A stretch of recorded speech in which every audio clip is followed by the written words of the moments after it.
अगली हुकूमत हफ्ते 10 दिन में आ रही है। वज़ीर आला सिंध मुराद अली शाह ने दावा कर दिया है कि हमारे पास नंबर्स पूरे हैं, अदम एतमाद पर आज ही वोटिंग करा लें। मीडिया से गुफ्तगू में उनका इल्ज़ाम था कि इमरान खान का एक ही मकसद अवाम को तकलीफ देना है, मुल्क में मजीद तबाही की गुंजाइश नहीं। पहले दिन से कह रहे हैं इमरान खान सिलेक्टेड हैं। तहरीक अदम एतमाद में 172 से जायद अरकान ऑपोजिशन को वोट देंगे।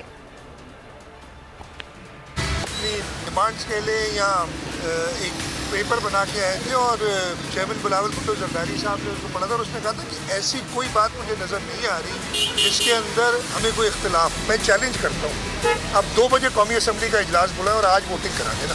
आज आप उस पर अदम एतमाद में वोट करा दें। लोगों को छोड़े नहीं, 10 लाख जमा करने, कितने जमा करने, क्यों तकलीफ में लोगों को डाल रहे हैं। लोग नहीं आएंगे, पहले तो आधे इधर आधे उधर हो जाएंगे। 172 से ज़्यादा लोग इंशाअल्लाह ताला, बहुत ज़्यादा लोग इसकी हिमायत करेंगे। लेकिन इसके पीछे पाकिस्तान की करोड़ों अवाम है जिन्होंने MNAs को फोर्स किया है कि आप इस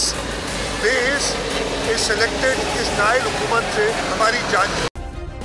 सब्सक्राइब करें और बेल दबाएं ताकि कोई खबर रह न जाए।